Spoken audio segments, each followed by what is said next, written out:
Il est écrit.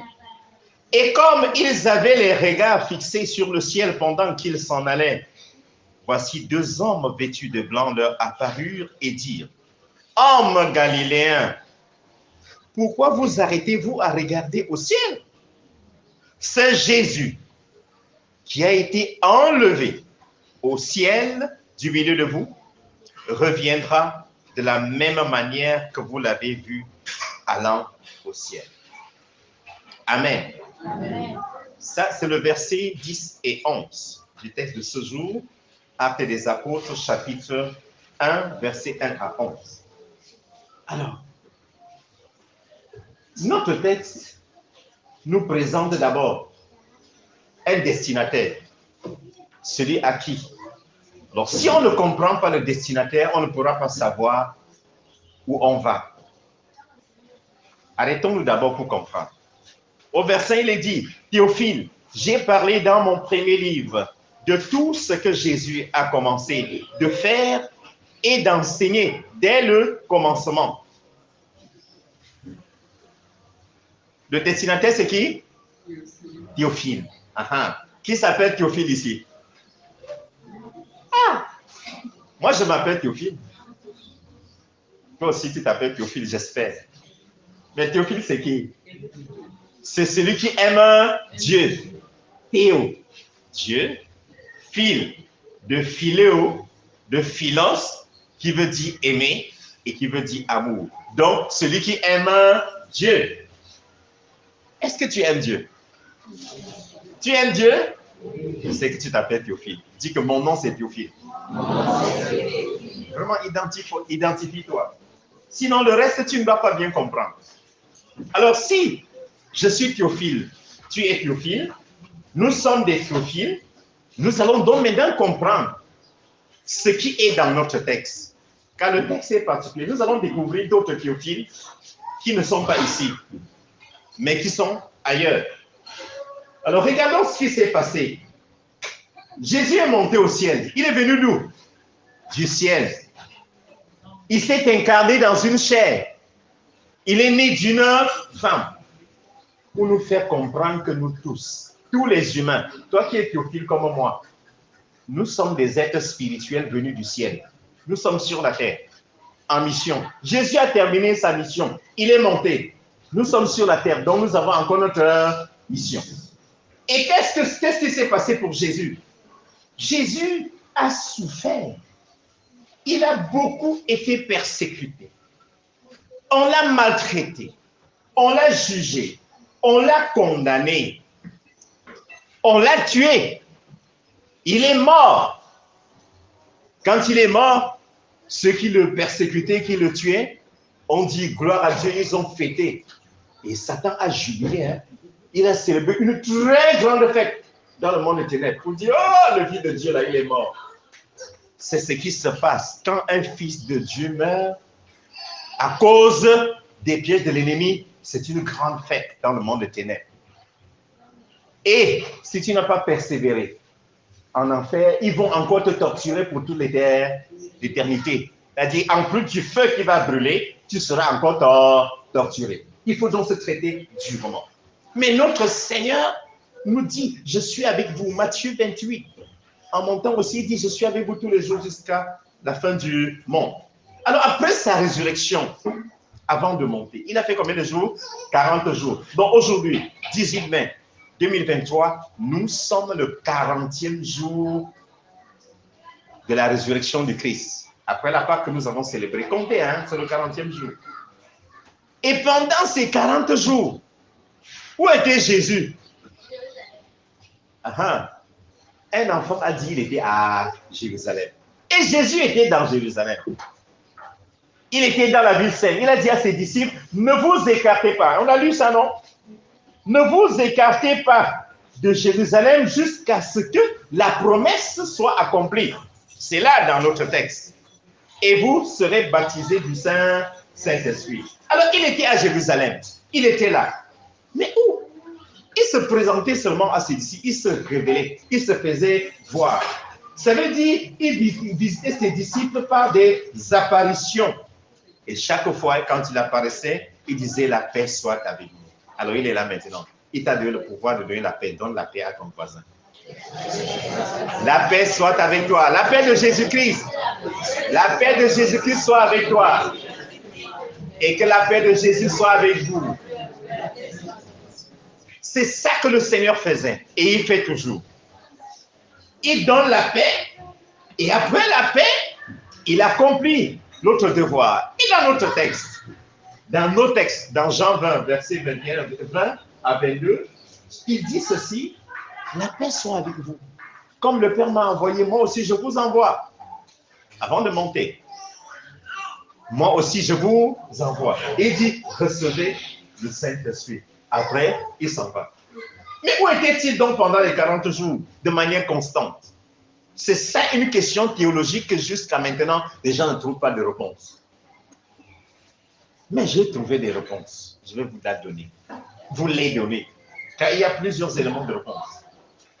Première des choses, Jésus dit à ses disciples, nous sommes dans l'évangile selon Jean. Il dit qu'il y a plusieurs troupeaux. Mes brebis entendent ma voix. Ils me connaissent. Je les connais. N'est-ce pas? Alors, ici, Jésus nous révèle dans Jean chapitre 10 ceci: j'ai encore d'autres brebis qui ne sont pas de cette bergerie. Celles-là, il faut que je les amène et ils entendront ma voix. Il y aura un seul troupeau et un seul berger. Gloire à Dieu. Ça, c'est Jean 10, 16. Il dit qu'ils ne sont pas de cette bergerie. Alors, cette bergerie, nous sommes ici, là. C'est la bergerie terrestre, visible. Alors, s'ils ne sont pas dans la bergerie visible, ils sont dans quelle bergerie? Un billet. Ah, c'est ça. On se comprend là? Ça veut dire qu'il y a d'autres brebis du Seigneur Jésus qui ne sont pas visibles, mais ils ont cru. Et en ce moment-là, ils étaient où? Morts. On se comprend? Un exemple qui? Abraham. Il n'était pas au ciel, hein? Il était dans le lieu d'attente, dans le sein d'Abraham. Personne n'était encore monté au ciel en dehors de Jésus. Il dit, personne n'est monté au ciel si ce n'est celui qui est descendu. Abraham n'était pas encore au ciel. Ni Isaac, ni Jacob, ni ses 12 fils, ni les Moïse. Moïse était-il monté? Non, il était allé comme ça, dans l'horizontalité. On se comprend là? Alors, ces brebis-là étaient donc quelque part, ils attendaient le sein d'Abraham. Ça veut dire, ils étaient morts, ils attendaient quelque part, mais parce qu'ils avaient cru en Christ, ils avaient de l'espérance, ce sont ces brebis, ils attendaient. Alors, qu'est-ce qui va se passer le jour de la mort du Christ, quand le Seigneur va mourir? Ils vont ressusciter. Matthieu 27, versets 51 à 53. On se comprend là? Dans Matthieu 27, versets 51 à 53, nous découvrons là des choses terribles. Première des choses, après que Jésus eut rendu l'esprit, le voile du temple se déchire, n'est-ce pas? Du haut en bas. En même temps, la terre tremble. Et les rochers se fendent dans le voile, le voile terrestre là, qui est dans le sol, s'est fendu. Et les rochers se fendirent. Ceux qui étaient dans les tombes, qui avaient cru en Christ, les tombeaux s'ouvrirent. Il est écrit, les saints ressuscitèrent et entrèrent dans la ville sainte, Jérusalem. Ils apparurent à un grand nombre de personnes qui les reconnurent. Oh là là! Vous voyez comment Dieu est merveilleux? Donc, il y a des disciples de Jésus qui étaient morts. Un exemple. Joseph, le père adoptif, il était déjà mort. Ils sont ressuscités et on les voit. Ça veut dire que d'autres étaient ressuscités, mais personne ne pouvait les reconnaître parce qu'ils avaient été avant. Exemple, je viens de donner le nom de qui? Abraham. Isaac, Jacob, Moïse, Aaron, Myriam et beaucoup d'autres. Les Déborah, les Jephthé, tous les juges là, tous les saints là. Les David, ils s'attendaient, ils sont ressuscités. Ils sont sortis des tombeaux. Ils se sont fait voir, ils sont apparus. Les gens les ont vus. Mais quand on les a vus, après ils sont allés où? Cachés là où Jésus était. Ils étaient donc dans la bergerie du Seigneur. Le Seigneur n'était pas avec les disciples à tout moment parce qu'il était avec eux pour les enseigner pendant 40 jours. Pour les consoler. C'est pour ça qu'il a dit qu'il était bon qu'il meure parce que les autres attendaient. Pendant les 40 jours, Jésus les a préparés. Voilà les vérités profondes dans Jérusalem. Mais où à Jérusalem? C'est lui qui maîtrise les lieux. Mais comme ils étaient ressuscités, le Seigneur apparaissait seulement aux disciples et quand il apparaissait, on ne les voyait pas. Peut-être se retrouvait-il même au temple et personne ne pouvait les voir. Le Seigneur pouvait voiler leurs yeux, mais la bonne nouvelle, c'est qu'ils étaient avec le bon berger. Nous avons vu dans Jean 10, verset 16, qui sont des brebis, ils sont le troupeau. Et au troupeau terrestre, le Seigneur dit, attendez à Jérusalem jusqu'à ce que vous receviez la promesse. Quelle est cette promesse? Joël 2, verset 28. Dieu dit, dans les derniers temps, je répandrai mon esprit sur toute chair. Vos fils et vos filles prophétiseront. Vos vieillards auront des visions. Joël 2, 28. Voyez là, c'est ça la promesse. Et cette promesse est très importante. Pour recevoir cette promesse, il faut apprendre à être stable. Celui qui n'était pas à Jérusalem, est-ce qu'il a eu la promesse? Non. Car le Saint-Esprit est descendu là où les disciples étaient réunis ensemble pour bien vivre la vie chrétienne et porter du fruit, être stable et bénéficier de la grâce du Saint-Esprit. Il ne faut pas être un chrétien qui papillonne. Il faut apprendre à être stable. De la même façon que ce palmier à huile, que ces arbres-là restent sur place et portent du fruit en étant stable. Si tu n'es pas stable, tu ne porteras pas du fruit. Si tu papillonnes et vas à gauche, à droite, picore ici, picore là-bas, tu entends un prophète est sorti ici, tu cours. Tu connais même qu'il est prophète de quelle prophétie? Quel est l'esprit prophétique qui l'anime? Ne savez-vous pas que le Satan a beaucoup de prophètes sur la terre? Même les prophètes de Satan, les gens vont là. Ils mettent le nom de Jésus comme un bon vernis. Ils mettent au nom de Jésus, mais après, ça a fait une incantation. Quand dit Jésus, là, Jésus n'est plus là. Et ils ont déjà invoqué leur démon et mettent le nom de Jésus comme la part pour prendre les gens là. Méfiez-vous de l'instabilité spirituelle. Jésus dit, restez à Jérusalem. Ils sont restés. Alors, quelque chose se passe dans le texte. Les disciples écoutent ça, ils sont contents. Ils reviennent sur ce qui s'est passé avant. Ils disent, Seigneur, est-ce que c'est à ce moment-là que tu vas restaurer Israël? Que Israël qui est sous la domination des Romains, nous sommes traités comme des esclaves, nous payons des impôts, nous ne sommes pas libres. Est-ce que c'est à ce moment-là que tu vas libérer? Parce que pour eux, le Messie vient pour libérer. Pour eux, le Messie vient comme un Messie politique, comme un grand homme politique à la dimension de David, le grand guerrier. David était grand roi, il s'est levé pour danser. David était grand roi, il s'est levé pour danser. David était grand roi, il s'est levé pour danser. Il s'est levé pour danser, pour l'Éternel. Alors voilà leur espérance et Jésus les reproche. Verset 7 de notre texte de Actes. Ils sont reprochés directement par le Seigneur qui dit, ce n'est pas à vous de connaître le temps ou le moment que le Père a fixé de sa propre autorité. Ce n'est pas à vous. Comme ils voyaient les choses que physiques, ils ne savaient pas que l'Israël vrai est spirituel parce que Dieu est esprit. L'Israël de Dieu est constitué des hommes et des femmes qui sont nés d'esprit et qui vivent selon l'esprit et non selon la chair, qui marchent dans la vérité, qui mettent en pratique la parole de Dieu, qui ne se bornent pas à réciter et à écouter, ou à écouter et à réciter et vice-versa. Après ces reproches, Jésus leur dit quand même, mais vous recevrez une puissance pour aller me témoigner à Jérusalem, en Judée, en Samarie et jusqu'aux extrémités de la terre.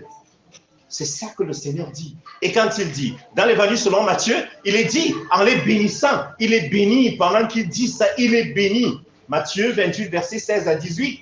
Il est béni et pendant qu'il est béni, il monte au ciel. Voyez là, pendant qu'il est béni. Et quand il est béni en disant, il dit, allez, faites de toutes les nations des disciples. N'est-ce pas? Il leur donne le commandement de mission et il s'en va. À qui s'adresse-t-il?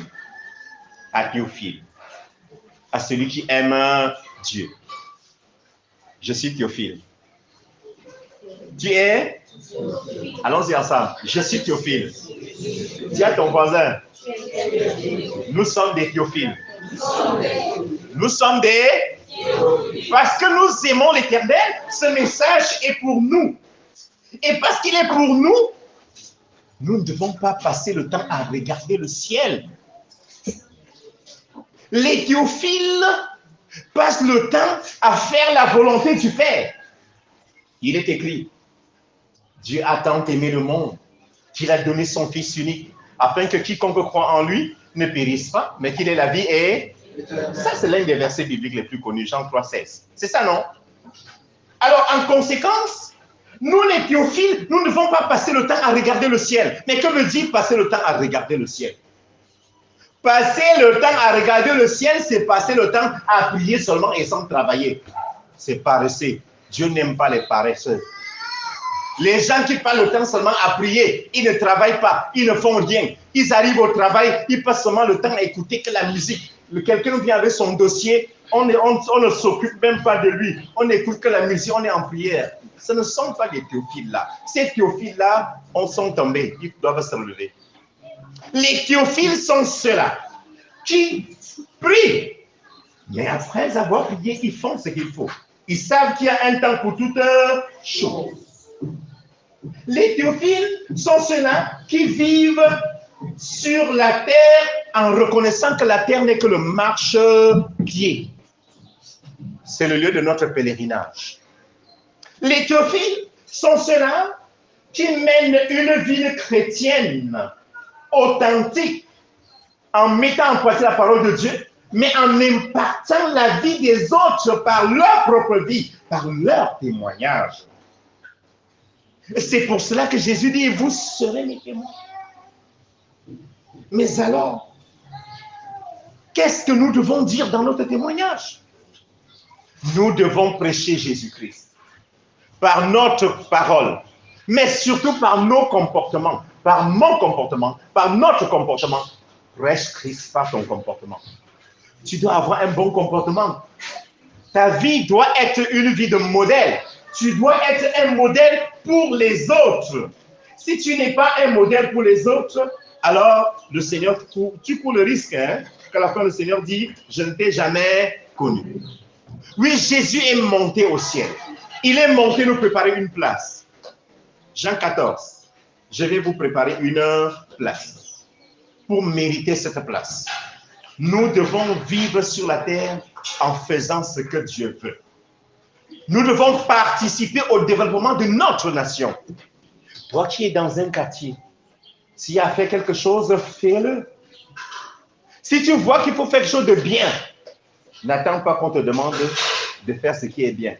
Il est écrit dans l'épître de Jacques, celui qui sait faire du bien et ne le fait pas commet un péché. On se comprend là? Donc chaque fois que nous avons l'opportunité de faire ce que Dieu veut, faisons-le, car nous sommes rien que des pèlerins sur la terre. La terre, le marchepied de Dieu. Et quand Dieu vit en moi, quand Dieu vit en toi, Dieu qui vit en nous, quand nous marchons sur la terre, Dieu marche sur la terre. On se comprend? Jésus a dit, vous êtes des dieux. Et quand il est écrit dans le psaume 82, que vous êtes des dieux. Ça signifie que tous ceux qui écoutent la parole de Dieu, la gardent et mettent en pratique sont des dieux. Tous ceux qui sont nés en Dieu sont comment? Des dieux. Quand tu es né d'Esprit Saint, quand tu es né de nouveau, c'est-à-dire naître en Dieu, tu deviens un fils de Dieu et tu deviens donc un Dieu. Les fils de Dieu sont donc des dieux, des petits dieux. Dieu avait petit D, hein? Et parce que nous sommes des dieux, nous devons vivre avec dignité. Nous devons témoigner Christ partout. Mais où est Jérusalem? Est-ce que c'est là où les gens aiment aller pour le pèlerinage? Non. Jérusalem où tu dois prêcher Christ, témoigner Christ, c'est d'abord ton être. C'est ton corps-ci. Ensuite, ta famille. Ton quartier. On se comprend? Jérusalem, c'est toi. Le Saint-Esprit est descendu trouver les disciples où? À Jérusalem. Pour qu'ils vivent en toi, tu dois préparer donc ton cœur. Jérusalem numéro 1, le centre de gravité de Jérusalem, c'est ton être qui est temple du Saint-Esprit. Et là, il est écrit encore, ne savez-vous pas que votre corps est le temple du Saint-Esprit qui est en vous, que vous avez reçu. Et quand vous l'avez déjà reçu, frères et sœurs, il faut tout faire pour qu'il ne soit pas attristé, pour qu'il ne soit pas triste comme la colombe qui s'attriste et s'envole et s'en va.